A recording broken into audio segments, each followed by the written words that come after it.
wabarakatuh, Ibu. Waalaikumsalam. Kita mau tanya yang ini nah, kita mau belajar dari Lita Firna berdasarkan postingan ini gitu ya. Ini kamu dengan anak-anak, ini kan kalian memang pasangan yang apa ya, bisa membesarkan dan bisa menyatukan anak-anak gitu dari pernikahan-pernikahan kalian sebelumnya ya.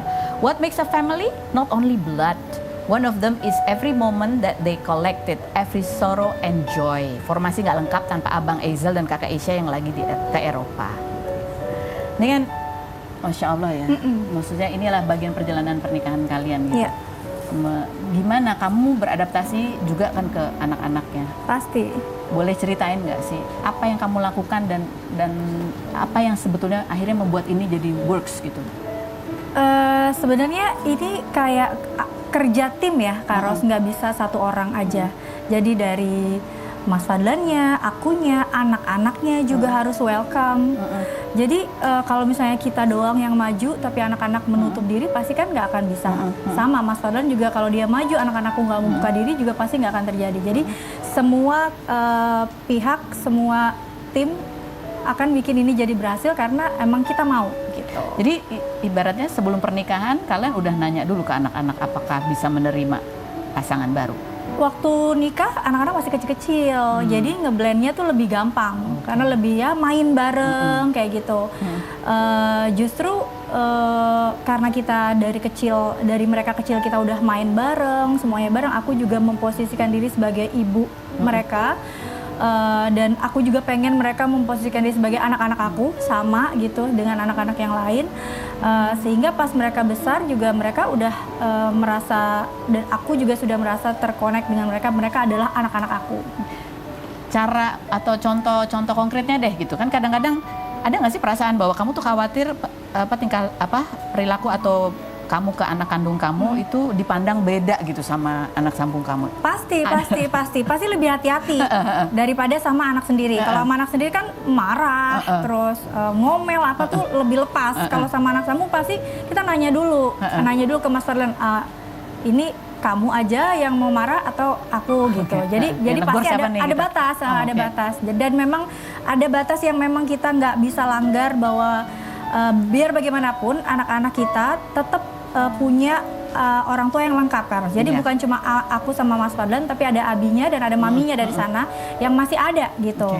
Sehingga mereka punya punya empat orang tua yang sama-sama masih berperan buat anak-anak. Iya, jadi kita berbagi peran masing-masing, nggak boleh melewati batas. Jadi kalau misalnya ada hal-hal yang ini lebih baik ibu kandungnya yang ngomong, tentu bagian sana yang ngomong. Kalau dari sini juga ini kayaknya lebih bagus abinya yang ngomong, ya Mas Fadlan nggak akan ngomong gitu.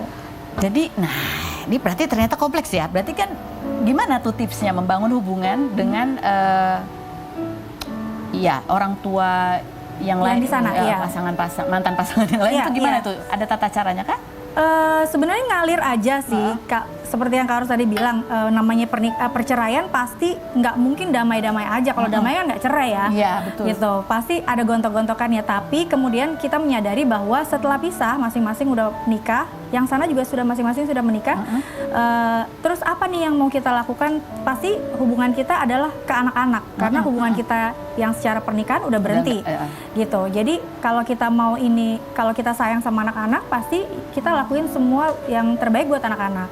Yang terbaik buat anak-anak adalah melihat orang tuanya akur, nggak saling sikut, nggak saling ngatain, nggak saling menghina, nggak saling menjatuhkan. Pastinya itu. Karena namanya anak, orang tua yang satunya dijatuhin walaupun sama orang tua yang kandung juga pasti sakit hati.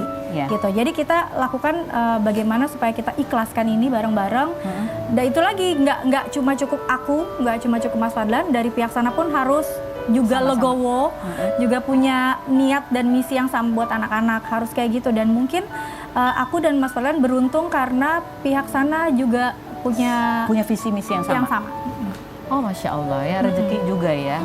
Buat aku itu rezeki kalau pihak sana mau membuka diri juga buat anak-anak, mengikhlaskan ya. Kalau mungkin lebih tepatnya mengikhlaskan, karena kalau kita nggak ikhlas itu pasti ngelakuin segala hal pasti akan berat.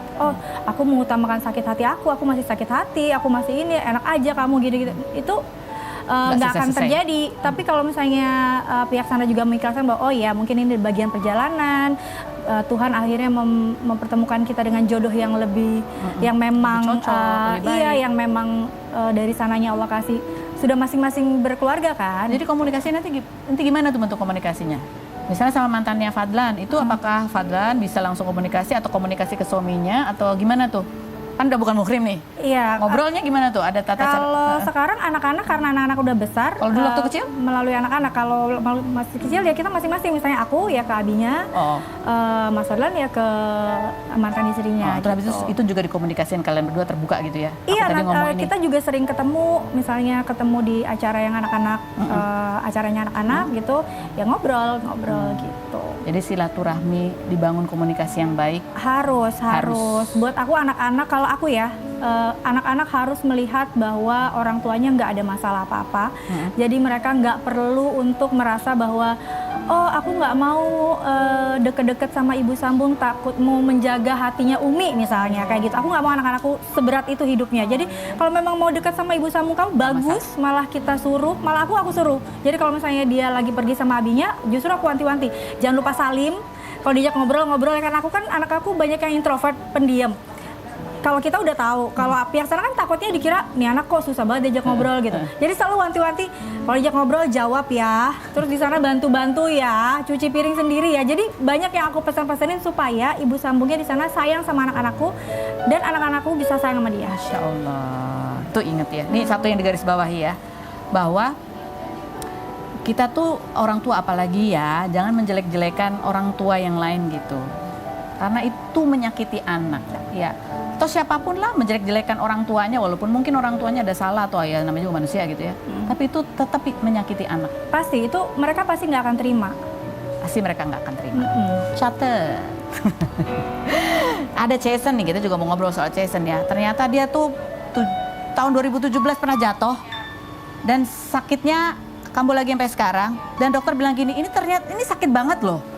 Berarti toleransi sakit kamu besar sekali ya, Jason. Kayak apa selama 10 tahun, apa sih yang dirasakan? Kita lihat dulu profilnya berikut ini. Kita bersama dengan semua bintang tamu nih, ada yang baru nih, ada Jason. Hai. Jason. Kenapa? Jadi kan kamu sakitnya di sini nih? Iya, tulang ekor. Itu rasanya apa sih yang kamu rasain sampai harus dibawa ke rumah sakit? Sebenarnya kemarin ngerasainnya karena udah ngerasa sering kejang-kejang aja sih, Kejang? Kak. Jadi kalau misalnya lagi kumat itu kan dia suka bikin lumpuh kan. Jadi bisa aku tiba-tiba lagi jalan tiba-tiba jatuh. Nggak berfungsi dari Jadi kayak nggak pinggang ngerasain- ke bawah tuh nggak ngerasain ototnya? tiba-tiba jatuh ya. Nah, itu kan udah jarang kumat, tapi sekarang kena dingin dikit. Terus menurut kakak nih pasti nggak dingin ya, maksudnya santai. Tapi bagi aku tuh sampai gitu. Jadi orang-orang kayak, ini anak kenapa nih anak kan begitu. Jadi menurut aku kayaknya udah ada yang aneh. Akhirnya dicek lah kemarin. Nah ternyata udah menjalar sampai leher sini kemarin. Terus aku mukanya sampai gini. Kak, kamu tuh kemarin sempat tiba-tiba jatuh aja, kamu nggak ke dokter, nggak ngecek? Jadi kan dulu waktu jatuh itu di 2017 Kak, waktu aku di JKT dulu jatuh di panggung kan. Nah dulu tuh aku masih berkegiatan, jadi nggak boleh langsung dibenerin langsung lah. Sampai akhirnya aku keluar dari JKT karena dokter udah memperingatin untuk nggak boleh. Karena dulu dokter tuh ngomong kayak hidup aku nggak lama lagi lah gara-gara itu. Karena ternyata tulangnya patah kan, tulang ekornya. Sampai patah, sampai geser. Terus tapi waktu itu kamu sempat treatment juga ke dokter?